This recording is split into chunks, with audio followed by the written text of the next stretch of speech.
नमस्कार दोस्तों, आप लोगों का फिर से स्वागत है आपके अपने चैनल OneExam.in पर। आज की क्लास हमारी मैनेजमेंट की क्लास चल रही थी। पार्ट 1 पार्ट 2 टॉपिक हमारा मैनेजमेंट था, उसका पार्ट 1 पार्ट 2 मैं आपके लिए ला चुका हूँ। क्लास हो चुकी है। आई होप उस क्लास में आपकी काफ़ी हेल्प हुई हो और क्लास आपको काफ़ी समझ में आई हो, राइट। आज की क्लास है हमारी पार्ट 3, जिसमें हम बात करेंगे जो कि फंक्शंस ऑफ मैनेजमेंट, मैनेजमेंट के फंक्शन, मैनेजमेंट के जो क्रिया है उसकी बात करते अपन चल रहे थे।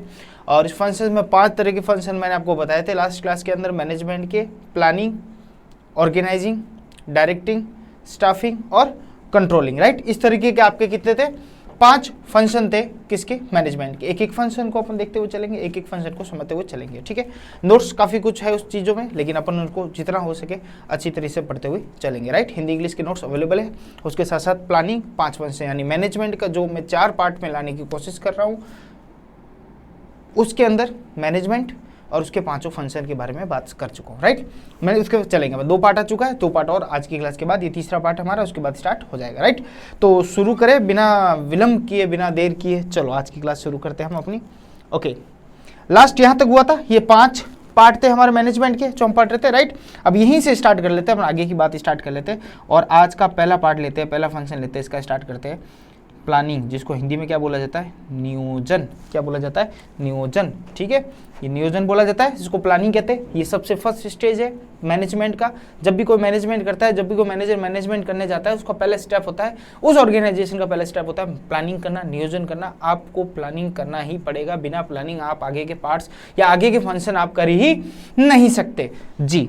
तो पहले इसका समझते हैं कंसेप्ट, पहले इसका कंसेप्ट समझते चलते हैं, उसकी अवधारणा समझते चलते हैं कि ये प्लानिंग होता क्या है, प्लानिंग का मतलब क्या है, ठीक है। सबसे पहले प्लानिंग इज डिसाइडिंग। ये क्या करता है? डिसाइड करता है कि हमें डिसाइडिंग इन एडवांस। सबसे पहले प्लानिंग का मतलब ही क्या है कि किसी चीज को एडवांस में सोचा जाए, किसी चीज के बारे में एडवांस में पहले ही हमें पता चला जाए, और वो पहले क्या हम पता करें उसका डिसाइड करना ही क्या कहा जाता है? प्लानिंग कहा जाता है। 2 सवाल उठ के आता है, what to do and how to do. ये 2 सवाल है जिसके ऊपर पूरी प्लानिंग है। व्हाट टू डू यानी क्या करना है हमें, और हाउ टू डू यानी कैसे किया जाए, कैसे किया जाए। ये 2 सवाल हमारे सामने आते हैं, व्हाट टू डू और हाउ टू डू, और इसी को प्लानिंग कहा जाता है। हमें क्या करना है और किस तरीके से करना है, कैसे करना है, इसी ये 2 सवालों के जवाब ढूंढना ही क्या कहलाता है? प्लानिंग कहलाता है, राइट। ओके, ये प्लानिंग क्या है? प्लानिंग एक बेसिक मैनेजरियल फंक्शन है, आपका मैनेजमेंट का फंक्शन है, बेसिक फंक्शन है। बेसिक फंक्शन यानी मेन फंक्शन यही है। इसके ऊपर डिपेंड करते ही हम आगे अपने उद्देश्यों को प्राप्त कर सकते हैं, राइट। प्लानिंग में क्या इन्वॉल्व होता है? Planning involves setting objectives. आपको सबसे पहले अपने उद्देश्यों को निर्धारित करना पड़ेगा, यहाँ से अपने उद्देश्यों को निर्धारित करना पड़ेगा। उसके बाद उस निर्देशों को निर्धारित करने के बाद, यानी उद्देश्यों को निर्धारित करने के बाद, आपके ऑब्जेक्टिव को सेट करने के बाद आपको क्या करना पड़ेगा कि उससे आपको एक ऐसा प्लान बनाना पड़ेगा, डेवलप करना पड़ेगा, बनाना पड़ेगा। Developing appropriate action, appropriate course of action, appropriate course of action. Appropriate course of action किस लिए बनाओगे आप, किस लिए डेवलप करोगे? कि जो आपने ऑब्जेक्टिव बनाया है उसको आप हासिल कर सके। To achieve these objectives. बात मेरी समझ में आई आपको? यानी प्लानिंग करना क्या है? प्लानिंग करने का पहला काम है, सबसे पहले तो आप अपना ऑब्जेक्टिव सेट करो, यानी अपना उद्देश्य निर्धारित करो, और उसके बाद ऐसा प्लान डेवलप करो, एक course of appropriate course of action. Appropriate course of action का मतलब क्या हुआ? एक इस तरीके से हिंदी में बात करो अगर तो समुचित कार्यविधि। क्या लिखा हुआ है? समुचित कार्यविधि। यानी आपको एप्रोप्रिएट कोर्स ऑफ एक्शन आपको डिसाइड करना पड़ेगा कि हमें आगे आगे क्या स्टेप लेने हैं, और ये किस लिए डिसाइड करोगे, ये किस लिए डेवलप करोगे? इसलिए डेवलप करोगे ताकि आपका जो ऑब्जेक्टिव आपने अभी सेट किया उसको आप अचीव कर सको। टू अचीव दिस ऑब्जेक्टिव, अपने उद्देश्य को हासिल कर सको, राइट। तो इसी को क्या कहला जाता है? प्लानिंग। यानी प्लानिंग के दिमाग में सीधी सी बात है नियोजन। मैं बात यहीं पे खत्म कर सकता हूँ। मैनेजमेंट के फंक्शन के अंदर प्लानिंग क्या होता है, इतनी सी बात बताइए आपको। आई थिंक मेरा वीडियो होगा 4-5 मिनट का वीडियो होगा, और यहीं पे प्लानिंग की बात खत्म हो जाती है, यहीं पे प्लानिंग की बात खत्म हो जाती है। यानी सारी बात प्लानिंग के अंदर यही खत्म हो जाती है। कैसे किया जाए, क्या किया जाए, और इसके अंदर क्या इन्वॉल्व है? सबसे पहला ऑब्जेक्टिव सेट करना, और फिर अपने कोर्स ऑफ एक्शन, अपनी गतिविधियों को इस तरीके से सेट करना है, स्टेप क्या क्या लेना है हमें, ताकि वो जो ऑब्जेक्टिव हमारा वो हासिल हो सके, ठीक है। इसके अलावा कुछ बातें करते हुए, हालांकि बात तो यहीं पे खत्म हो जाती है, लेकिन फिर भी कुछ बात करते हैं कि भाई इसके इंपॉर्टेंस क्या है, राइट, प्लानिंग करने की क्या क्या इंपॉर्टेंस है, ठीक है, उसके फीचर्स क्या है, प्लानिंग प्रोसेस क्या है जो इंपॉर्टेंट होता है कि किस तरीके से हम प्लानिंग करते हुए चले। चलो सबसे पहले इंपॉर्टेंट फीचर्स, जो भी बोलो इंपॉर्टेंट्स ही क्या होते हैं, फीचर होते हैं, यानी उसका महत्व ही क्या होता है, उसके फीचर होते हैं, उसकी क्रिया होती है, राइट। तो चलते हैं, क्या इंपॉर्टेंस है, प्लानिंग का इंपॉर्टेंस क्या है उसको देखते हुए चलते हैं, राइट, यानी इसका महत्व क्या है, क्यों प्लानिंग हमें करनी चाहिए, राइट, नियोजन हमें क्यों करना चाहिए। सबसे पहला तो है कि इट प्रोवाइड्स डायरेक्शन। ये क्या देता है, हमें डायरेक्शन देता है, ये हमें निर्देशन देता है। ये क्या देता है, निर्देशन देता है, ये हमें आगे जाने का एक पर्टिकुलर डायरेक्शन देता है। इसलिए प्लानिंग करना जरूरी है, ताकि आपके सामने रोड मैप हो, आपके सामने ब्लूप्रिंट हो, तभी आप ये समझ पाओगे कि हमें जाना किस ओर है और कितना समय लगेगा उस ओर पहुंचने में। तो ये सब प्लानिंग का हिस्सा होता है। तो ये हमें क्या देता है, एक डायरेक्शन देता है, एक फ्यूचरिस्टिक ऑब्जेक्ट देता है, हमें फ्यूचर में सोचने के लिए आज भी क्रिएटिविटी प्रोवाइड करता है, राइट। ये क्या करता है, planning reduces the risk of uncertainty। ये क्या बात हुई सर, अभी बताते हैं। अनसर्टेनिटी, जो अनसर्टेनिटी है, जो अनिश्चित होने वाली बातें हैं, जो अनिश्चितता का खेल है,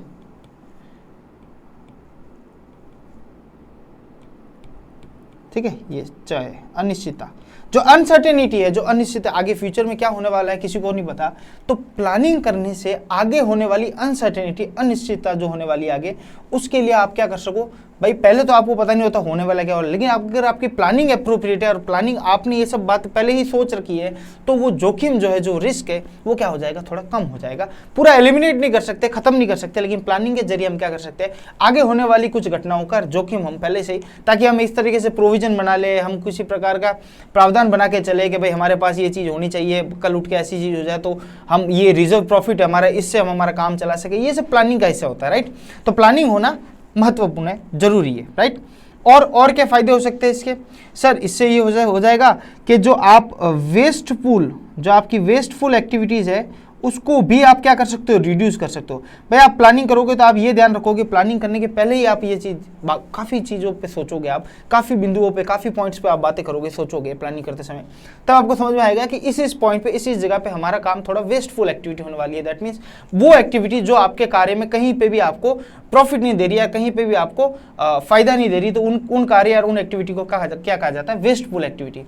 तो आप पहले ही क्या करें, उस वेस्टफुल एक्टिविटी को प्लानिंग करते समय ही पहले तो सुनिश्चित करें कि कौन सी वेस्टफुल एक्टिविटी है, और उसके बाद उसका क्या करें, उसको रिड्यूस करने की कोशिश करें कि भैया इन चीज़ों पर, यहाँ पॉइंटों पर हमें बात को ध्यान रखना है। और ये कब हो पाएगा, जब आप एक प्लानिंग कर पाओगे, किसी चीज़ को कार्य करने से पहले उसकी प्लानिंग करोगे, तभी ये सारी चीज़ें आपके सामने आके खड़ी होगी, right.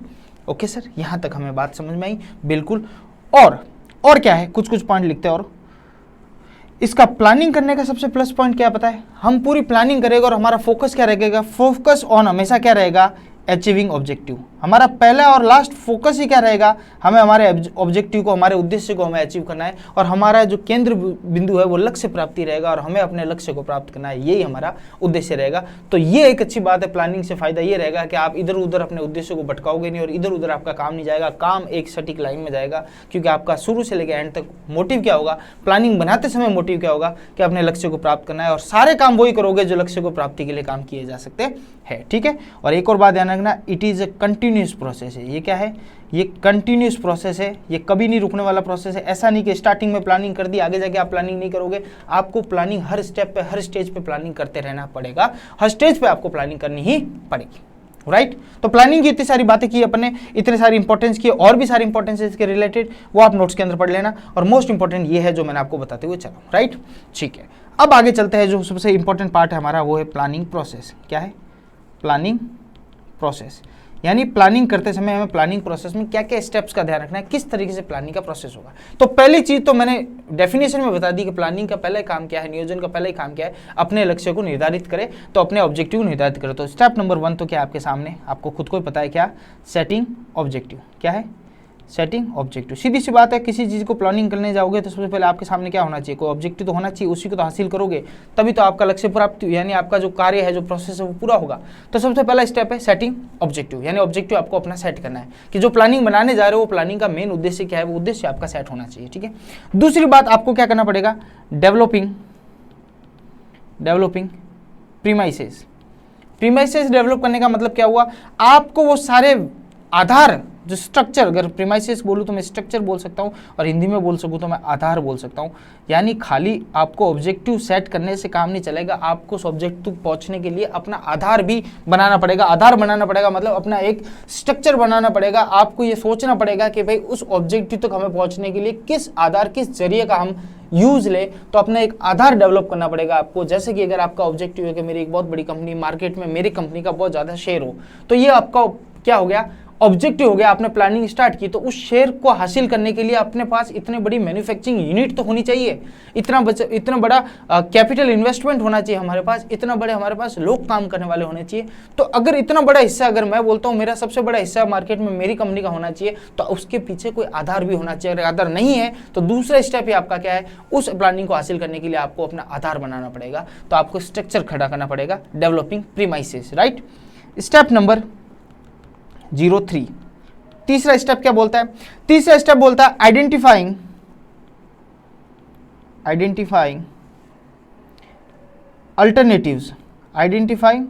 Alternatives, course of action, identifying alternative course of actions. यानी आपको क्या करना पड़ेगा, आपको उस पर्टिकुलर जो डेफिनेशन में हमने पढ़ा कि पहले तो ऑब्जेक्टिव सेट करने के बाद उस ऑब्जेक्टिव को आपको डेवलप करना पड़ेगा। कोर्स ऑफ एक्शन, आपको कार्यविधि बनानी पड़ेगी। आपको उस पर्टिकुलर टॉपिक ऑब्जेक्टिव तक पहुंचने के लिए एक पूरे स्टेप का एक के बाद एक स्टेप बनाने पड़ेंगे, तो उसको बोलता है अप्रोप्रिएट कोर्स ऑफ एक्शन। तो सबसे पहले तो आपको ये आइडेंटिफाई करना पड़ेगा, आपको ये पता लगाना पड़ेगा कि भैया आपके ये जो वैकल्पिक जो इतने सारे ऑप्शंस होंगे अप्रोप्रिएट कोर्स ऑफ एक्शन के, वो क्या होंगे। यानी अगर मैं बोलूँ मार्केट शेयर मुझे सबसे ज़्यादा चाहिए मेरी कंपनी का, यानी मेरी पर्टिकुलर मेरे जैसे पेन बनाने की कंपनी है, तो पेन बनाने की कंपनी में इंडिया के अंदर मेरा पर्टिकुलर मेरे मार्केट, डोमेस्टिक मार्केट ही समझ लो, उसके अंदर मेरी कंपनी का शेयर ज़्यादा होना चाहिए। तो सबसे पहले आपको ये समझना पड़ेगा किस किस तरीके से मैं उस जो मेरा ऑब्जेक्टिव है उस तक पहुंच सकता हूं। तो आपको आइडेंटिफाई करने पड़ेंगे अपने एक्शंस को। जैसे 3-4 एक्शन आ गए कि ज़्यादा प्रोडक्शन कर दो, रेट कम कर दो, 3-4 ऑप्शन आ गए, किस तरीके से काम करेंगे हम, और क्वालिटी अच्छी कर दो या क्वालिटी थोड़ी गिरा दो, रेट गिरा दो। तो उस तरीके से आपको शेयर हासिल करना है आपको तो सबसे ज़्यादा। तो आपके सामने अलग अलग आइडेंटिफाई कोर्स ऑफ एक्शन होंगे आपके पास। फिर स्टेप नंबर जो 4 है हमारे सामने, स्टेप नंबर 4 बोलता है वो आइडेंटिफाई करने के बाद आपको इवेल्युएटिंग करना पड़ेगा। क्या करना पड़ेगा, इवेल्युएटिंग। जब आपके पास कोर्स ऑफ एक्शन आपके पास आ गए तो आपको इवेल्युएटिंग करना पड़ेगा जो अल्टरनेटिव एक्शंस आपके सामने आए। यानी मैं जैसे रेट कम कर दूंगा, क्वालिटी बढ़ा दूंगा या थोड़ा महंगा कर दूंगा, इस तरीके के जो ऑप्शंस आपके सामने आए, फिर एक एक को आपको इवेल्यूट करना पड़ेगा। इवेल्यूट करने का मतलब क्या होगा कि आपको उनका क्या करना पड़ेगा, पहचान करनी पड़ेगी। एक तरीके से पहचान का मतलब हुआ एक तरीके से आपको उनको जांचना पड़ेगा, उनको आपको समझना पड़ेगा कि कौन सा ऑप्शन ज़्यादा बेटर है, कौन सा ऑप्शन ज़्यादा सही नहीं है, या इन कंपैरेटिव सबसे अच्छा कौन सा है। तो यही करते हैं अपन आम जिंदगी में, यही करते हैं। जैसे किसी को मोबाइल लेना है तो वो क्या करेगा, पहले तो सेट करेगा कि मेरा ऑब्जेक्टिव क्या है मोबाइल लेने के लिए, मुझे इतनी रैम चाहिए, इतना रोम चाहिए, कैमरा इतना चाहिए, ये सब चाहिए, या मेमोरी इतनी चाहिए, सब। उसके बाद दूसरा स्टेप उसका क्या होता है, दूसरा स्टेप ये होता है कि भाई वो देखता है भाई मेरे पास पैसा है कि नहीं, आधारशिला तो होनी चाहिए कुछ, तो पैसा है कि नहीं, मैं कहाँ से लूँगा, क्या है मेरे पास पैसा है कि नहीं, इतना नहीं है तो कहाँ से अरेंज कर सकता हूँ, ये आधारशिला आप बनाते हो। तीसरा स्टेप होता है कि अच्छा चलो आधारशिला बन गई, अब कौन सी कंपनी का ले, तो आपने 4-5 एक्शन रख दिए कि इस कंपनी का ले, उस कंपनी का ले, ये कंपनी सारे, यानी इस रेंज में इस पर्टिकुलर फीचर्स के साथ मेरे पास 5-6 कंपनी का हो गया। तो ये हो गया डेवलपिंग या identifying appropriate course of action. आपको आइडेंटिफाई करना है कौन से सही है।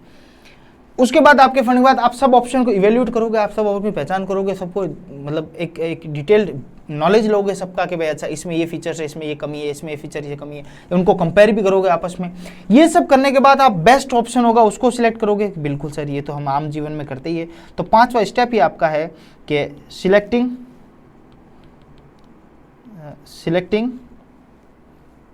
And best alternative. जो भी बेस्ट अल्टरनेटिव है आपको लगता है कि इसमें से बेस्ट अल्टरनेटिव क्या है, उसको सिलेक्ट करोगे। और स्टेप नंबर 6 में जब सिलेक्ट करने के बाद उसको क्या करोगे, इम्प्लीमेंटिंग, उसको क्या करोगे, इम्प्लीमेंट करोगे। और साथ में आप क्या करोगे, इम्प्लीमेंट करने के बाद उसका क्या लोगे, फॉलोअप लोगे। देखना समझ है मेरी बात। बेस्ट जो मोबाइल लगा आपने उसको इंप्लीमेंट किया, सॉरी आपने उसको सिलेक्ट किया, इवेल्यूट कर लिया, फिर आप एक बेस्ट को सिलेक्ट करोगे, फिर सिलेक्ट करने के बाद खरीद लोगे, खरीद लेने के बाद फॉलोअप रिव्यू भी तो करोगे कि अच्छा ये सही था या वो क्यों लिया मैंने, और ये इन दोनों में क्या फ़र्क है और क्या मेरा डिसीजन सही है कि नहीं। तो ये फॉलोअप का जरिया है और ये फॉलोअप करने के बाद भी आ गया। तो ये पॉइंट है जो हम आम जिंदगी में यूज़ करते हैं, वही प्लानिंग में, और वही लगभग सारे जितने भी है ना, सब जगह ऐसे पॉइंट स्टार्ट होते हैं, ऐसे स्टेप होते हैं प्रोसेस के, राइट। तो प्लानिंग की प्रोसेस याद रहेगा, मोबाइल से याद रख लेना, आपको याद रह जाएगा। सेटिंग ऑब्जेक्टिव पहले, फिर दूसरी आधारशिला रखो, फिर बहुत सारे कोर्स ऑफ एक्शन को पहले समझो कौन से हो सकते हैं, फिर उनका इवेल्यूट करो, उनका कंपैरिजन करो, जो बेस्ट है उसको चूज करो, फिर इंप्लीमेंट करो और फिर उसका फॉलोअप ले लो, ओके। तो यहाँ तक प्लानिंग की बात समझ में आई, प्लानिंग की बात खत्म हुई, और ये आई होप प्लानिंग की सारी बातें कंप्लीट हो गई है और इसके बाद प्लानिंग में कुछ नहीं आएगा, राइट। मैंने तो बात यहीं पे खत्म हो गई थी, लेकिन कुछ मैंने थोड़ा सा इसको और एलोबरेट किया, राइट। ओके, ये है पहला फंक्शन मैनेजमेंट का, प्लानिंग करना। दूसरा फंक्शन क्या है मैनेजमेंट का कि सर उसके ऑर्गेनाइजिंग करना। क्या करना? ऑर्गेनाइजिंग करना। ऑर्गेनाइजिंग का मतलब क्या हुआ? संगठन। हिंदी में क्या बोलते हैं? संगठन। सर ये संगठन ऑर्गेनाइजिंग का मतलब यहाँ क्या होता है और यहाँ क्या रिलेशन है इसका, कि किस तरीके से करें। तो समझना, आफ्टर प्लान, आपका प्लान बन गया है, सब कुछ ओके है, प्लान अपने एक एक स्टेप से बना दिया है। नेक्स्ट स्टेप आपका क्या होगा प्लान करने के बाद? जस्ट दूसरा स्टेप है टू ऑर्गेनाइज रिसोर्सेज। अब ये समझना, बड़े लेवल में समझना, ऑर्गेनाइज रिसोर्सेज यानी जो भी आपके संसाधन है उनको इकट्ठा करना, उनको क्या करना? ऑर्गेनाइज करना, उनको संगठित करना, उसे बोला जाता है ऑर्गेनाइजिंग। ऑर्गेनाइजिंग का मतलब संगठन करना, संगठित करना। संगठित का मतलब हुआ कि आपने प्लान तो बना लिया, अब उस प्लान को हासिल करने के लिए आपको बहुत सारे संसाधनों की जरूरत होगी, बहुत सारे रिसोर्सेज की जरूरत होगी। तो आप क्या करोगे? उन सारे रिसोर्सेज को, चाहे वो मैन पावर हो, चाहे मैनेजर टेक्निक हो, चाहे पैसा फाइनेंशियल हो, चाहे वो लेबर हो, चाहे कुछ भी हो, उन सबको आपको क्या करना पड़ेगा? उनको एक तरीके से एक जगह ऑर्गेनाइज करना पड़ेगा। ऑर्गेनाइज मतलब संगठित करना पड़ेगा, एक स्ट्रक्चर बनाना पड़ेगा, उसमें सबका प्लानिंग, सबके रोल होंगे। यानी अगर मोटा मोटी बात करूँ, अगर आपको बिजनेस खोलने जा रहे हो तो सबसे पहले आप बिजनेस की प्लानिंग करोगे कि भैया इस तरीके मेरा बिजनेस चलेगा, पहले मेरे बिजनेस का ऑब्जेक्ट ये रहेगा, उसके बाद हम ये करेंगे, उसके बाद हम क्या करेंगे, पहले एक कोई फ्लैट लेंगे या कोई जगह लेंगे, उस बिल्डिंग के अंदर हम हमारा, जैसे मैं कोचिंग इंस्टीट्यूट की एग्जांपल दे देता हूँ आपको, पूरे पाँचों सिस्टम आपको समझाते जाता हूँ। पहले से मैंने कोचिंग इंस्टीट्यूट शुरू करने से पहले ये सोचा कि पहले एक बिल्डिंग लूंगा, बिल्डिंग के साथ साथ मैं क्या करूंगा, ये सब बात मैंने प्लानिंग के टाइम में समझा, स्टेज नंबर 1 के अंदर, प्लानिंग में फंक्शन के अंदर। मैं पहले क्या करूंगा, बिल्डिंग लूंगा, बिल्डिंग के साथ साथ मैंने बोला इतने तक की बिल्डिंग लेनी है, ये सब प्लानिंग का पार्ट है, इतने रुपए तक की बिल्डिंग लेनी है। उसके बाद स्टूडियो सेटअप करने हैं, सारे स्टूडियो सेटअप होंगे, उसके बाद फैकल्टीज़ को करना है, उसके बाद हमें आपस में, जैसे हम सब है आपस में हमें बात करनी है कि किस तरीके से मार्केटिंग का लेवल हमारा क्या होगा। हर स्टेज की प्लानिंग करते गए, मार्केटिंग का क्या होगा, फिर इंफ्रास्ट्रक्चर का क्या होगा, फिर क्लासेस किस तरीके से रहेगी, कौन से कोर्स हम प्रोवाइड करेंगे, राइट। उसके बाद हमने देखा कि कोर्स प्रोवाइड करने के साथ साथ हमें ये देखना पड़ेगा कि हमारा एनुअल मेंटेनेंस चार्ज क्या आएगा, जो मंथली मेंटेनेंस चार्ज को हम लेके चलते हैं, तो मंथली मेंटेनेंस चार्ज क्या आएगा। उसके बाद हमें कितने course minimum break even point पे बेचने हैं, ये सब प्लानिंग का हिस्सा है, अच्छा इतना इन्वेस्टमेंट लगेगा, आधारशिला क्या रहेगी, हमारे पास पैसा कहाँ से आएगा, फाइनेंस कहाँ से आएगा, उसकी व्यवस्था की। फिर हमने ये बोला कि चलो ये करने के बाद अब एक एक चीज़ को हम लागू करते जाते हैं, समझते जाते हैं, ठीक है। अब ये सब प्लानिंग कर ली, ये सिर्फ मैंने किताबों में पेपर वर्क पे काम किया, किताबों में काम हुआ, पेपर पे काम हुआ है। अब जब मैं असली धरातल पे काम करने जाऊंगा तो मुझे उनको सबसे पहले अपने संसाधनों को ऑर्गेनाइज यानी उनको संगठित करना पड़ेगा संसाधनों को। तो संगठित करने के लिए मैं क्या करूंगा, सबसे पहले तो करूंगा कि अच्छा सबसे पहले फाइनेंस है तो फाइनेंस कहाँ से लेना है, फिर बिल्डिंग है तो बिल्डिंग वाले से बात करनी है, बिल्डिंग ये भी मेरा एक रिसोर्स से संसाधन है बिल्डिंग। फिर मुझे कैमरा स्टूडियो के लिए जो आइटम्स है वो किसको बोलूँगा, किस तरीके से होगा, किस तरीके से सेटअप होगा, इन सब चीज़ों को ऑर्गेनाइज। उसके बाद एक सबसे इंपॉर्टेंट टर्म्स आता है कि ऑर्गेनाइजेशन के अंदर, एक संगठन के अंदर सबसे ज़्यादा इंपॉर्टेंट जो हम आगे भी पढ़ेंगे वो है flow of authority. Flow of authority मतलब ये डिसीजन कौन लेगा, ये डिपार्टमेंट कौन हैंडल करेगा, इस डिपार्टमेंट के ऊपर उसकी देख रेख, रेस्पॉन्सिबिलिटी या उसकी जिम्मेदारी किसकी होगी, उसकी अथॉरिटी किसकी होगी, इसका जिम्मेदार कौन होगा। इस पर्टिकुलर मार्केटिंग में अगर हम कमज़ोर है तो इसका जिम्मेदार कौन होगा, या हम प्लानिंग में कमज़ोर है तो उसका जिम्मेदार कौन होगा, अगर हम बेचने में कमज़ोर है तो उसका जिम्मेदार, पढ़ाने में कमज़ोर है तो उसका जिम्मेदार, यानी ऑपरेशन टाइपिंग अगर लेट हो रही है नोट्स की या किसी तरीके से तो उसका जिम्मेदार कौन होगा। तो ये सारा मैनेजमेंट, ये सबका सब मैनेजमेंट दिखने का वाला है, उनका भी एक फ्लो होता है ऑर्गेनाइजेशन के अंदर। तो हम वो डिसाइड करेंगे कि हमारे ऑर्गेनाइजेशन, हमारे संगठन का स्ट्रक्चर क्या होगा, ये फ्लो ऑफ अथॉरिटी का स्ट्रक्चर क्या होगा, जो हम आगे बढ़ेंगे। फंक्शनल और डिविजनल होते हैं जो हम आगे पढ़ेंगे। तो इस तरीके से आप समझना, पूरे मेरे जो कोचिंग इंस्टीट्यूट है उसके ऊपर मैं आपको पूरा मैनेजमेंट समझा दूंगा, राइट। तो प्लानिंग यहाँ पे समझ के हमारा स्टेज हो गया। अब मैं क्या कर रहा हूँ, संसाधनों को इकट्ठा कर रहा हूँ, राइट, संसाधनों को इकट्ठा कर रहा हूँ। तो समझेगा, एक डेफिनेशन लिखा देता हूं, उसी की सारी बात खत्म हो जाती है। A process that initiates implementation, a process that initiates implementations of plans by clarifying jobs and working relationships। ये इसकी डेफिनेशन दे रखी है, ठीक है, एक ऑथराइज्ड डेफिनेशन दे रखी है, उसको अपन थोड़ा सा एलोबरेट करेंगे, थोड़ा समझेंगे, ठीक है। आगे लिखा हुआ and effectively deploying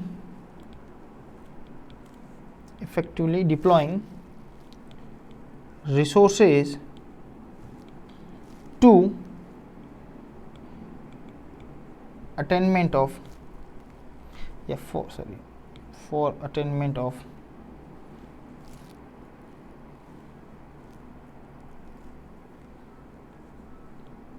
identified and predetermined कह दो या डिजाइड कह दो, डिजाइड रिजल्ट्स। समझेगा, कुछ कुछ बातों को अगर कोई दिक्कत है वर्ड्स के अंदर तो मैं हिंदी में भी लिखता जाऊंगा, हिंदी में भी मैं लिख कर आया हूँ, तो आपको थोड़ा सा होगा। क्लैरिफिकेशन, स्पष्टीकरण है, कोई दिक्कत है यहाँ पे? नहीं सर, ये पहले मैं लिख लेता हूँ, फिर मैं समझाने के लिए बीच में डिस्टर्ब नहीं होऊंगा, ठीक है। स्पष्टीकरण हो गया किसका, क्लैरिफिकेशन का मामला, ठीक है। और बाकी सब तो मैं बताता जाऊँगा, चलो आगे पढ़ते चलते। चलो, क्या डेफिनेशन दे रखी है ऑर्गेनाइजिंग की, यानी संगठन, किसी चीज़ की संगठित करना, उसकी क्या डेफिनेशन दे रखी है, समझेगा तुम। A process that initiate implementation of plan. सबसे पहली बात है, ये एक वो प्रोसेस है, एक ये सिस्टम है, प्रोसेस है, जो क्या करता है, जो प्लान आपने बनाया उसको इंप्लीमेंट करने का तरीका। तो वो तो मैंने बात बताई दी आपको कि जो हमने प्लान बनाया था बुक्स के अंदर, तो उसके बाद इंप्लीमेंट करना उसका काम है। यानी रिसोर्सेज को जो मैं इकट्ठा कर रहा हूँ, संसाधन को इकट्ठा कर रहा हूँ, तो यानी उस प्लान के अकॉर्डिंग ही करूंगा। तो प्लान को इंप्लीमेंटेशन करने का एक तो तरीका ही है, ठीक है। बाय क्लैरिफाइंग जॉब्स, यानी हमें क्या स्पष्टीकरण, पहले सबसे पहले इंप्लीमेंट करते करते हमें एक दूसरे के जॉब्स को, एक दूसरे की रेस्पॉन्सिबिलिटी को क्या स्पष्टीकरण होना चाहिए, जो प्लानिंग के अंदर पहले से ही डाल चुके होंगे हम। यानी पर्टिकुलर बिल्डिंग को कौन ढूंढेगा, ये मेरी जिम्मेदारी, फिर इस पर्टिकुलर क्लास को सेटअप कौन करेगा, ये किसी और सर की जिम्मेदारी जो मेरे पार्टनर्स है। उसके बाद ये कौन करेगा, नोट्स मटेरियल के लिए कौन अभी से शुरुआत करेगा, मार्केटिंग की कौन करेगा, तो सबकी एक क्लैरिफाइड जॉब है, राइट। ये सब भी ऑर्गेनाइजिंग का तरीका है, ठीक है। यानी हमको क्या करना, संसाधन, ये भी संसाधन है, इनको भी इकट्ठा कर रहे हैं। एंड वर्किंग रिलेशनशिप, और क्या कौन किससे आपस में रिलेशनशिप, वर्किंग रिलेशनशिप रहेगा, यानी इसके ऊपर कौन ध्यान रखेगा, मार्केटिंग सही हुई कि नहीं हुई, इसके ऊपर भी अथॉरिटी बिठानी पड़ेगी, राइट। या पर्टिकुलर कोई सर है तो, या पर्टिकुलर मेरे को पार्टनर है तो उनके अंडर में कितने लोग काम करें, उनके ऊपर उनका ध्यान कौन रखेगा वो, और उनका रिव्यू कौन लेगा एट ए टाइम। हम लेंगे कि वीकली हम मीटिंग करेंगे और रिव्यू लेंगे कि भाई आपके फील्ड में कितना काम हुआ, आपके फील्ड में कितना काम हुआ और मेरी फील्ड में कितना काम हुआ। तो एक वर्किंग रिलेशनशिप होगा। एक आपको क्या करना पड़ेगा, सबकी जॉब को क्लैरिफाई करना पड़ेगा और प्लानिंग के हिसाब से अपने प्लान को इंप्लीमेंट करना पड़ेगा, राइट। एंड इफेक्टिवली, प्रभावपूर्ण तरीके से हमें क्या करना पड़ेगा, डिप्लॉइंग रिसोर्सेज, जो हमारे रिसोर्सेज है उनको प्रभावी तरीके से हम उसको लागू करें, प्रभावी तरीके से उसको इंप्लीमेंट करें, ये सबसे इंपॉर्टेंट बात है, राइट। तो ये जो हर स्टेप जो लेंगे हम, वो इसलिए लेंगे कि हमारे रिसोर्सेज का सही ढंग से और प्रभावी तरीके से ऑप्टिमम यूटिलाइजेशन हो सके, प्रभावी तरीके से उनका यूटिलाइजेशन हो सके। और ये सब हम किस लिए करेंगे, फॉर द अटेनमेंट ऑफ, हासिल करने के लिए, क्या, जो हमारा आइडेंटिफाइड और डिजायर्ड रिजल्ट है, जो हमारा सोचा हुआ, जो हमारा चिन्हित डिजायर्ड रिजल्ट है, जो आइडेंटिफाइड है, उस आइडेंटिफाई, इच्छित और चिन्हित लक्ष्य को प्राप्ति करने के लिए हम ये सारी बात करेंगे। सिंपल सी डेफिनेशन, कोई दिक्कत ही नहीं है। इसी को बोला जाता है ऑर्गेनाइजिंग, राइट। यहाँ पे बात वापस खत्म हो जाती है, लेकिन कुछ इसको थोड़ा एलोबरेट करेंगे, कुछ बड़ा करेंगे, क्योंकि इसके अंदर दे रखा है, नोट्स के अंदर और भी चीज़ें दे रखी है, बहुत सारी चीज़ें आपके सामने हैं। कॉलेज और स्कूल्स में आप पढ़ चुके होंगे ऑर्गेनाइजिंग को, पर आई गारंटीड इससे अच्छा आप नहीं पढ़ पाओगे। जो मैं कोशिश कर रहा हूँ मैं आपको अच्छी तरीके से समझाने की, वो, राइट। चलो शुरू करते हैं। स्टेप क्या है, steps in the process of organizing, यानी ऑर्गेनाइजिंग यानी संगठित, आपको कोई चीज़ के ऑर्गेनाइजेशन करना है, उसका प्रोसेस जो है उसमें क्या क्या स्टेप है, जो अपने जैसे प्रोसेस हमने प्लानिंग का पढ़ा था वैसे इसका पढ़ेंगे, ये इंपॉर्टेंट है। ठीक है, तो स्टेप नंबर 1 से स्टार्ट करते हैं अपन, स्टेप नंबर 01 से स्टार्ट करते हैं। चलो, सबसे पहले identifying and division of work जो पहला स्टेप है वो क्या है, हमें क्या करना है, सबसे पहले आइडेंटिफाई और डिवीजन वर्क। ये मैं बात आपको बता चुका हूँ। सबसे पहले हमें काम क्या है उसको आइडेंटिफाई, उसको चिन्हित करना पड़ेगा, समझना पड़ेगा और एक दूसरे के अंदर डिवाइड करना पड़ेगा, जॉब को एलोकेट करना पड़ेगा, वर्क को डिवीजन करना पड़ेगा। तू ये काम करेगा, तू ये काम करेगा और मैं ये काम करूंगा। समझे मेरी बात? ओके, तो सबसे पहले हम क्या करेंगे, इसमें बर्डन शेयरिंग करेंगे। इसके साथ साथ क्या करेंगे, बर्डन शेयरिंग, यानी एक दूसरे का बर्डन एक दूसरे पर शेयर करेंगे। कोई एक आदमी सारा बर्डन नहीं रख सकता, ताकि इससे फायदा क्या, एक तो बर्डन शेयरिंग हो जाएगा, दूसरा फायदा क्या कि नो डुप्लीकेशन ऑफ वर्क, यानी किसी प्रकार का वर्क का डुप्लीकेशन नहीं होगा, उसका वापस वापस काम नहीं होगा। मैं किसी बिल्डिंग वाले से बात करके आया, एट द सेम टाइम कोई दूसरे पार्टनर मेरे वो जाके वापस बात करके आया बिल्डिंग वाले से, तो यहाँ पे क्या हो जाएगा, डुप्लीकेशन ऑफ वर्क हो जाएगा। एक ही आदमी दो जगह, एक ही एफर्ट अपने दो जगह लगा रहा है, टाइम वेस्ट, मनी वेस्ट और सबसे मेन बात रिसोर्सेज का सही ढंग से यूज नहीं हो पाएगा। यानी मैं किसी को डन करके आ गया इधर से, दूसरे सर हुए और वो किसी को डन करके आ गए, तो हम दोनों ही, क्योंकि हमारा जॉब क्लैरिफाई नहीं था, हमारा वर्क डिवीजन नहीं था, तो हम जो उसका मन पड़ा वो ऐसा काम कर रहा था। ऐसा नहीं करना है। सबसे पहले हमें अपने काम को समझना है और उसको डिस्ट्रीब्यूट करना है। Step number 1। स्टेप नंबर 2 क्या बोलता है, देखिएगा। स्टेप नंबर 2 बोलता है डिपार्टमेंटलाइजेशन। क्या बोलता है, डिपार्टमेंटाइजेशन। ये क्या है डिपार्टमेंटलाइजेशन, इसको बोलते हैं विभागीकरण। क्या बोलते हैं, विभागीकरण। क्या है इसका मतलब, देखिएगा। हमें क्या करना है, हमें डिवाइड करना है, डिवाइडेड एक्टिविटीज, सारी एक्टिविटीज को हमें डिवाइड करना है डिपार्टमेंट या ग्रुप वाइज। ये समझ लो आप, क्या करना है, ग्रुप वाइज।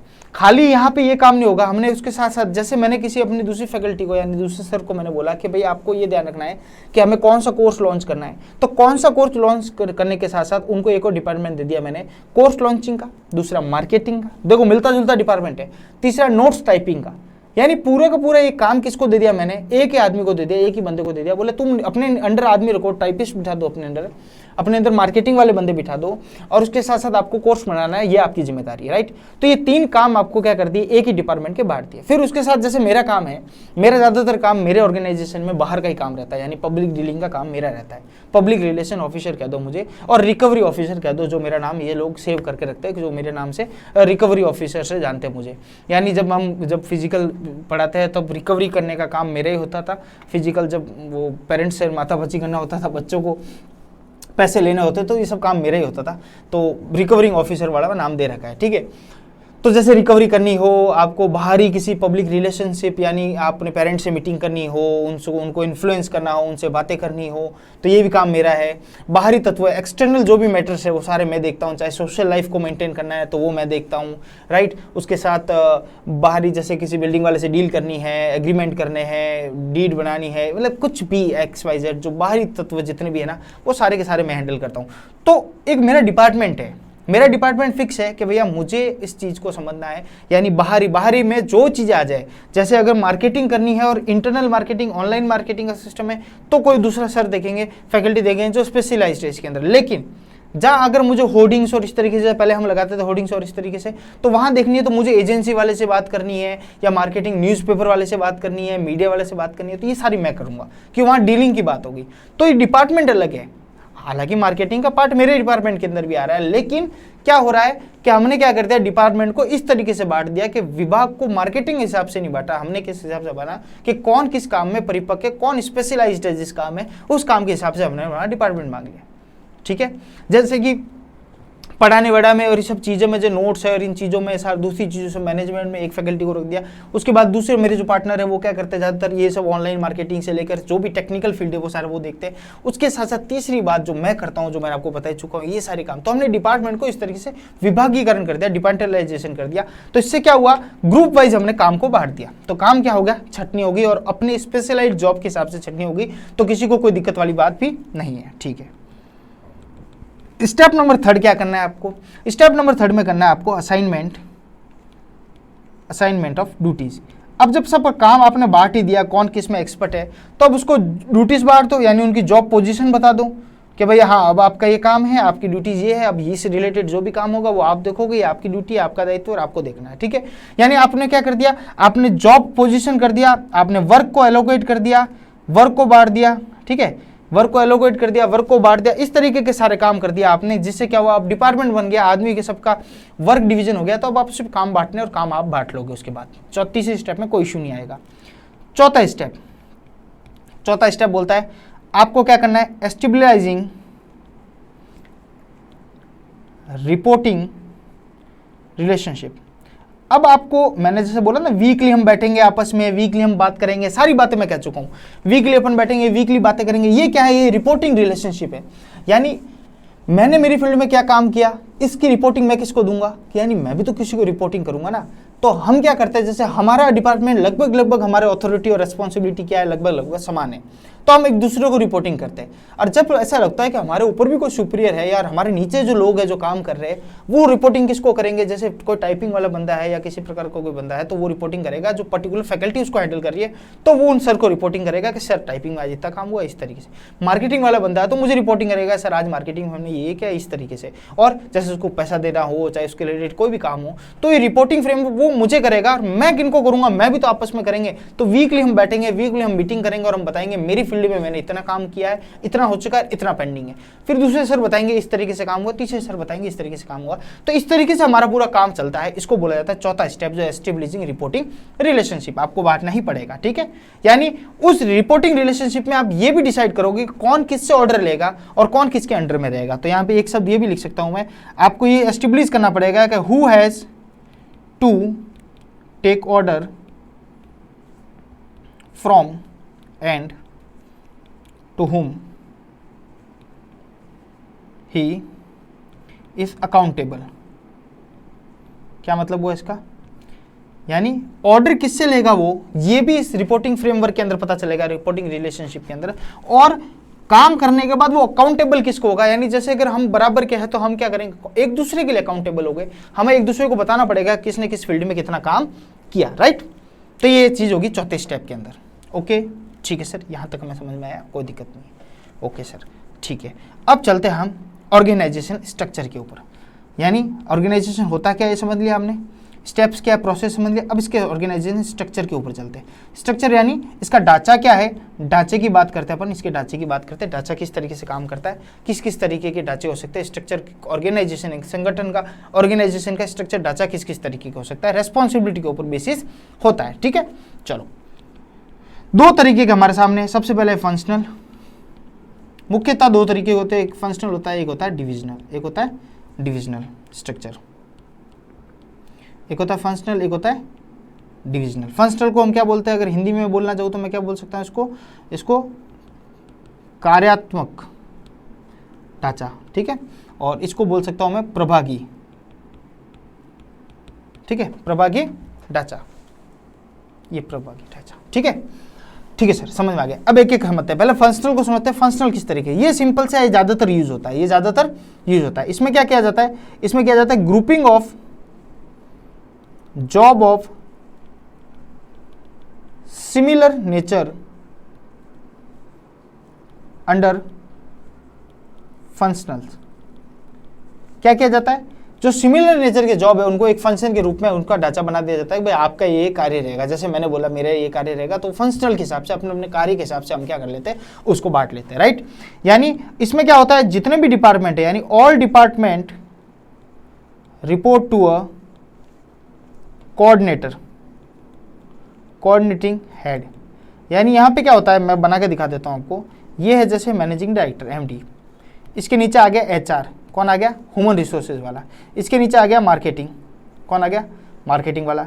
इसके नीचे आ गया कौन, तुम्हारे रिसर्च एंड डेवलपमेंट वाला आ गया। इसके नीचे कौन आ गया, इसके अंदर परचेजिंग वाला डिपार्टमेंट आ गया। अब ये डिपार्टमेंट फंक्शन के हिसाब से एचआर का काम किसी को स्टाफिंग करना, किसी को नियुक्ति देनी, वो सारा काम। मार्केटिंग है, विपणन का काम, मार्केटिंग का काम है। रिसर्च एंड डेवलपमेंट करना है आपको। उसके बाद परचेजिंग का काम है, तो किसी परचेज क्या क्या करना है, कितना माल होना चाहिए, कितना ईओक्यू के ऊपर नीचे होना चाहिए, उस तरीके से। और ये सब क्या करेंगे, ये सारे के सारे रिपोर्टिंग किसी करेंगे, जो कोऑर्डिनेटिंग हेड होगा इनका। और कोऑर्डिनेटिंग हेड कौन है यहाँ पे, मैनेजिंग डायरेक्टर। इनके नीचे भी लोग होंगे, इनके नीचे भी फंक्शन के हिसाब से बहुत सारे लोग होंगे। यानी ये मार्केटिंग देखेगा सोशल मीडिया की, ये मार्केटिंग देखेगा बाहर आउटडोर की, ये इंडोर की, इस तरीके से ये भी वापस इनको रिपोर्टिंग करेंगे और ये ऊपर की रिपोर्टिंग। इसको बोलते हैं फंक्शन के हिसाब से अपने अपने आदमी बांटे हुए, राइट। ठीक है, अब बढ़ते हैं डिविजनल, जो प्रभागी जो ढांचा है वो किस हिसाब से है। तो देखिएगा,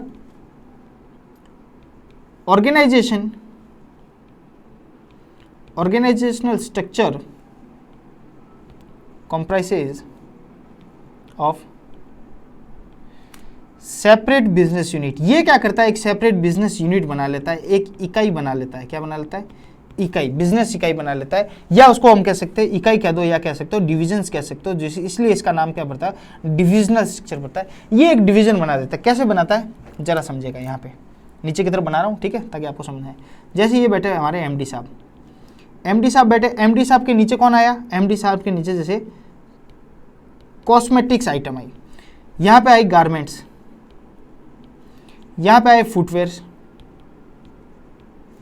यहाँ पे आए आपके स्किन केयर के रिलेटेड प्रोडक्ट, यानी ये फेयर एंड लवली और ये सब, ठीक है। अब कॉस्मेटिक के अंदर भी कोई बंदा, या इधर से समझ लो, ये थोड़ा ठीक रहेगा, यहाँ समझ लो। गारमेंट के अंदर भी कोई बंदा एचआर का होगा, यानी उसको स्टाफिंग गारमेंट में कौन सा स्टाफ रखना है, कौन सा हटाना है, वो देखेगा। इसके अंदर भी कोई बंदा मार्केटिंग का होगा, यानी गारमेंट के अंदर मार्केटिंग कैसे करनी है, जो रेडीमेड गारमेंट है इनकी मार्केटिंग कैसे करनी है, उसका बंदे होंगे। इसके नीचे भी कौन होंगे, R&D, रिसर्च एंड डेवलपमेंट होंगे, किस तरीके से हमें रिसर्च डेवलप करके आगे इसको बढ़ाना है, ग्रोथ करनी है। और इसके अंदर भी परचेजिंग वाले डिपार्टमेंट होंगे। तो ये डिपार्टमेंट क्या हुआ, एमडी साहब ऊपर बैठे हैं, इन्होंने क्या किया, डिपार्टमेंट, इनको बोला जाता है बिजनेस यूनिट। इनको क्या बोला जाता है, बिजनेस यूनिट। बिजनेस यूनिट कह दो या डिविजन्स कह दो। इन्होंने क्या किया, विभाग बांट दिए, डिवीजन कर दिए। कॉस्मेटिक का डिवीजन अलग, गारमेंट का अलग, फुटवेयर का था। और फिर उसके अंदर भी क्या है, अलग अलग टाइप के लोग हैं। तो ये क्या हुआ, जब यहाँ पे एक्चुअल में क्या हुआ, यहाँ से इसको क्या डिवीजन के अंदर बांटा गया, किस में बांटा गया, डिवीजन में। और डिवीजन के अंदर क्या किया, फंक्शन के अंदर बांटा गया, फंक्शनल स्ट्रक्चर के रूप में काम किया गया। तो आगे जाके वापस ये क्या हुआ, डिवीजन के अंदर भी फंक्शन के हिसाब से अलग अलग डिपार्टमेंट दिए गए, राइट। आई होप दोनों आपको समझ में आया होगा, फंक्शनल और डिविजनल, फंक्शनल और डिविजनल। अब दो तरीके के विभाग और होते हैं या ढांचे और होते हैं, उनको समझते हैं। सबसे पहला एक है फॉर्मल ऑर्गेनाइजेशन। कौन सा है, फॉर्मल ऑर्गेनाइजेशन। ये क्या बोलते हैं, फॉर्मल ऑर्गेनाइजेशन, यानी इसको बोलते हैं हिंदी में क्या बोलते हैं, औपचारिक। बोलते हैं फॉर्मेलिटी क्या कर रहा है, औपचारिकता क्या निभा रहे हो, वो वाला औपचारिक है, ठीक है। तो फॉर्मल ऑर्गेनाइजेशन हमारे सामने आ गए। और क्या कहता है फॉर्मल ऑर्गेनाइजेशन, एक सेकंड रुकिएगा, एक सेकंड रुकिएगा, ठीक है। फॉर्मल ऑर्गेनाइजेशन क्या कहता है, औपचारिक जो हमारा ढांचा है वो क्या कहता है, वो कुछ नहीं कहता। ये सबसे पहले तो ये डिजाइन कौन करता है, इसको design by management, design by management to accomplish a particular task. सबसे पहले एक फॉर्मलिटी, एक फॉर्मल रूप में, फॉर्मल ऑर्गेनाइजेशन नाम से पता चल रहा होगा, औपचारिक रूप से, यानी एक पूरी लाइन, लेंथ, फंक्शन, किसी का क्या काम, ये सब कौन डिजाइन करता है, मैनेजमेंट डिजाइन करता है। और सबको डिजाइन इसलिए करता है कोई एक पर्टिकुलर टास्क को पूरा करने के लिए, और सबको उसी लाइन के अकॉर्डिंग काम करना पड़ता है, ठीक है। यानी यहाँ पे सब कुछ क्लियर है, यानी इट स्पेसिफाइड, ये क्या करता है, स्पेसिफाइड करता है क्लियर रेस्पॉन्सिबिलिटी, यानी सबकी रेस्पॉन्सिबिलिटी को, दायित्व को एकदम क्लियरली स्पेसिफाइड करता है कि भाई आपकी ये रेस्पॉन्सिबिलिटी, आपकी ये जिम्मेदारी, आपकी ये अथॉरिटी है, उसकी अथॉरिटी को भी एकदम क्लियरली डिफाइन करता है, क्लियरली बताता है कि आपकी अथॉरिटी क्या रहेगी, राइट। और उनकी बाउंड्रीज को भी बताया कि इन बाउंड्रीज के बाहर जाके आपको काम नहीं करना है, आपकी ये बाउंड्रीज, यानी बाउंड्रीज ऑफ अथॉरिटी कह दो, बाउंड्रीज ऑफ रेस्पॉन्सिबिलिटी कह दो, दोनों की बात सेम है, ठीक है। कोई दिक्कत, कोई परेशानी नहीं। अब जब ये बाउंड्रीज और रेस्पॉन्सिबिलिटी की, यानी अथॉरिटी और रेस्पॉन्सिबिलिटी की बात आती है यहाँ पे, तो यहाँ पे भी जाके ये रिस्पॉन्सिबिलिटी और जो अथॉरिटी है हमारी, जो जिम्मेदारी है हमारी और जो हमारा पावर है, वो दोनों तरीके से हो सकता है। वो फंक्शनल भी हो सकता है और वो डिविजनल भी हो सकता है, जो जस्ट अपन ऊपर पड़े। यानी ये वापस फंक्शनल और डिवीजन हो सकता है, लेकिन फॉर्मल जो ऑर्गेनाइजेशन है उसका हम ये समझते हैं कि वो क्या होता है, एक पर्टिकुलर मैनेजमेंट के द्वारा बनाया गया एक फॉर्मल ढांचा होता है एक पर्टिकुलर टास्क को हासिल करने के लिए, राइट। उसमें सबकी बाउंड्रीज, सबकी लिमिटेशन, सबकी अथॉरिटी, रिस्पॉन्सिबिलिटी सब तय होती है और उस तय स्पेसिफाइड होती है और उसी अकॉर्डिंग सबको काम करना पड़ता है एक औपचारिक तरीके से, राइट। ठीक है, ओके सर, समझ में आ गया। तो सर इसका जस्ट ऊपर उल्टा होगा इनफॉर्मल ऑर्गेनाइजेशन। सर वो क्या है, नाम से फिर आपको पता चल गया होगा। इनफॉर्मल ऑर्गेनाइजेशन जिसको हम क्या बोल सकते हैं, अनौपचारिक बोल सकते हैं, राइट। अनौपचारिक, हाँ कैसे लिखते हैं, हाँ अनौपचारिक, ठीक है। अनौपचारिक का मतलब क्या हुआ, जिसमें किसी प्रकार का कोई सिस्टम नहीं कम्युनिकेशन का, कोई कहीं से भी घुस के कम्युनिकेशन कर सकता है। It emerge from within formal organization. पहली बात तो समझाता हूं क्या है, अभी एक सेकंड रुकेगा। Where people interact beyond their officially defined role. क्या बात कहता है ये, समझेगा।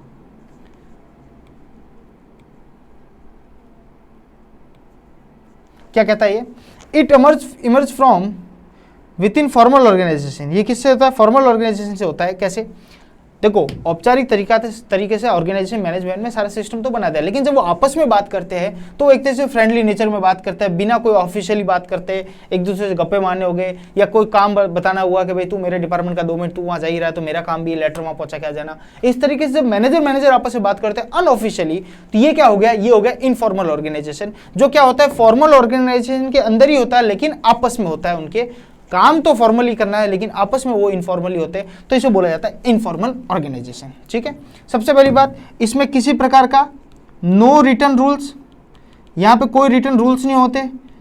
रिटन रूल्स नहीं होते मतलब ये डिपार्टमेंट वाला इससे बात नहीं करेगा, इस तरीके से बात नहीं करेगा, जैसे कोई रूल्स नहीं है। या तुम मुझसे हेल्प मांग सकते हो, तुम्हारी रिस्पॉन्सिबिलिटी, तुम्हारी अथॉरिटी है कि तुम अपने पास वाले को कह सकते हो तू मेरा काम कर ले, ऐसा कोई रिटन रूल्स नहीं है, but he can do that, मतलब वो कर सकता है, बिकॉज ये क्या इनफॉर्मल ऑर्गेनाइजेशन है, अपने हिसाब से बना सकता है। ठीक है, बस एक चीज और ध्यान रखना, इसमें कोई प्रॉपर क्या नहीं होता, does not have fixed line of communication. इसमें कोई प्रकार का लाइन ऑफ कम्युनिकेशन फिक्स नहीं होता कि क्या फोन पे बात करेगा, क्या मैसेज पे बात करेगा, क्या व्हाट्सएप पे चैट करेगा, टेलीग्राम पे करेगा, या सीधे सीधे आपस में फेस टू फेस बाहर चाय की थड़ी पे मिलकर भी बात कर सकता है। तो कोई फिक्स्ड लाइन ऑफ कम्युनिकेशन नहीं है, कोई फिक्स लाइन ऑफ कम्युनिकेशन नहीं है। ठीक है सर, फंक्शनल समझ में आ गया, डिविजनल समझ में आ गया, फॉर्मल समझ में आ गया, इनफॉर्मल समझ में आ गया।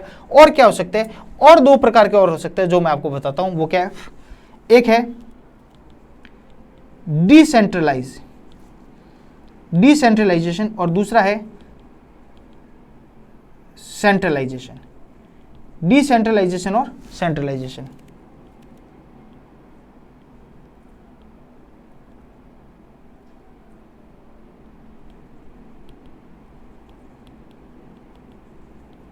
ठीक है, ये क्या है डिसेंट्रलाइजेशन, समझेगा। An organization is centralized when decision making authority is retained by higher management levels। समझेगा सीधी। और दूसरी बात, दूसरी लिख देता हूं, wherever it is delegated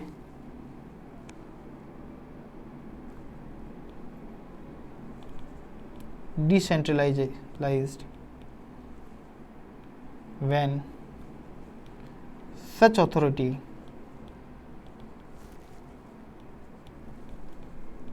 is delegated। क्या मतलब है, समझेगा जरा।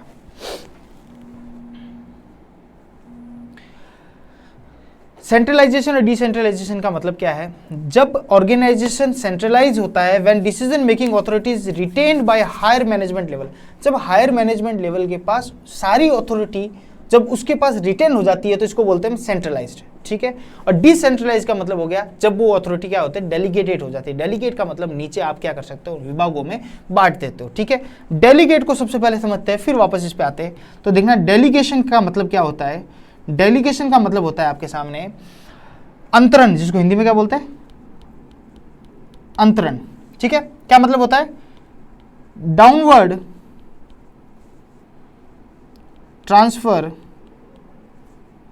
Of authority, downward transfer of authority from and superior to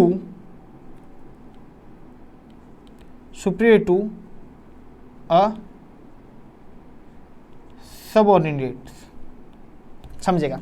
delegation का मतलब क्या है? डेलीगेशन का मतलब हिंदी में बोले तो अंतरण। अंतरण का मतलब जब सुपीरियर आदमी अपनी पावर को या अपनी अथॉरिटी को ट्रांसफर कर लेता है डाउनवर्ड, डाउनवर्ड यानी सुपीरियर आदमी नीचे की तरफ डाउनवर्ड कर लेता है सबऑर्डिनेट की तरफ, तो इसको क्या बोला जाता है, डेलीगेशन। डेलीगेशन मतलब किसी को देना, देना मतलब सेम समान आदमी को नहीं देना, नीचे की तरफ किसी को डेलीगेट करना, किसी को आगे अपने पावर को देना या किसी तरीके से अथॉरिटी को नीचे डेलीगेट करना, राइट। इसको बोला जाता है डेलीगेशन।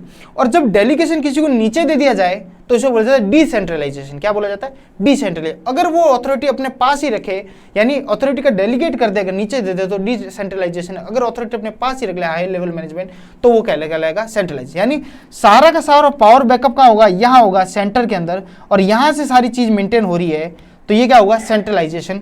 अगर यही पावर यहाँ है, थोड़ा पावर इनके पास है, लेकिन ये अपने पावर को थोड़ा थोड़ा बांट देते हैं और बोले तुम यहाँ से कंट्रोल करो, ये थोड़ा पावर तुम्हें भी दे दी, अथॉरिटी तुम्हें भी दे दी, और फिर ये नीचे कंट्रोल करते हैं, इसे बोला जाता है डिसेंट्रलाइजेशन।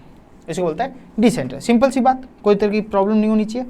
नहीं सर, किसी तरह की कोई प्रॉब्लम होना आपका नहीं, ओके। तो यहाँ तक ऑर्गेनाइजेशन की सारी बात कर ली अपने। ऑर्गेनाइजेशन के समझ लिया क्या होता है, उसका प्रोसेस समझ लिया। सबसे पहले प्लानिंग समझा, प्लानिंग के इंपॉर्टेंस समझे, उसके प्रोसेस समझे।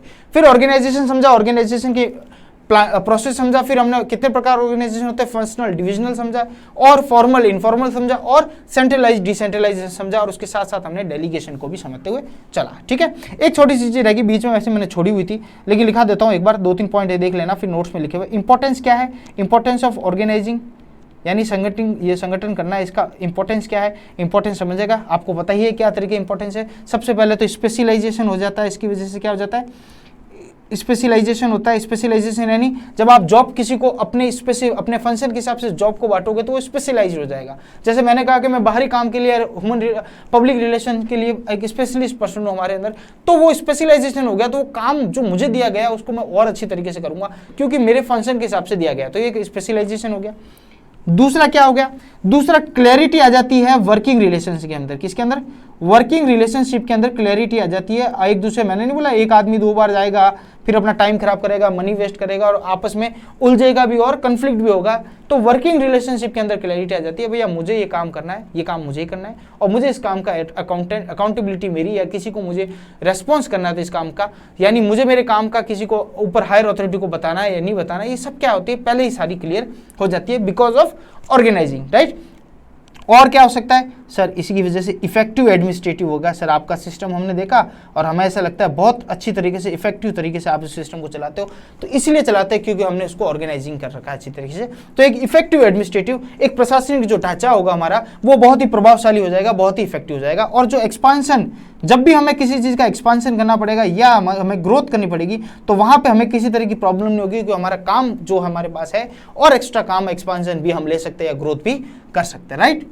ओके, ठीक है सर, बिल्कुल हमें समझ में आ गया, कोई दिक्कत नहीं है सर, कोई प्रॉब्लम नहीं है, हमें ये समझ में आ गया, ऑर्गेनाइज स्ट्रक्चर भी समझ में आ गया, प्लानिंग भी समझ में आ गया, आपने बहुत अच्छे तरीके से समझाया। हम आपको थैंक्स मैसेज के थ्रू या फिर टेलीग्राम के थ्रू या फिर कमेंट करके आपको बता दिया जाएगा। ओके, ठीक है, तो आज का पार्ट 3 खत्म करते हैं यहीं पे, पार्ट 4 में मिलते हैं। फिर 3 तरह के फंक्शन रह गए, उनको भी एलोबरेट करेंगे, उनको भी समझेंगे। चलो बहुत बहुत धन्यवाद, आज का वीडियो यहीं खत्म करते हैं।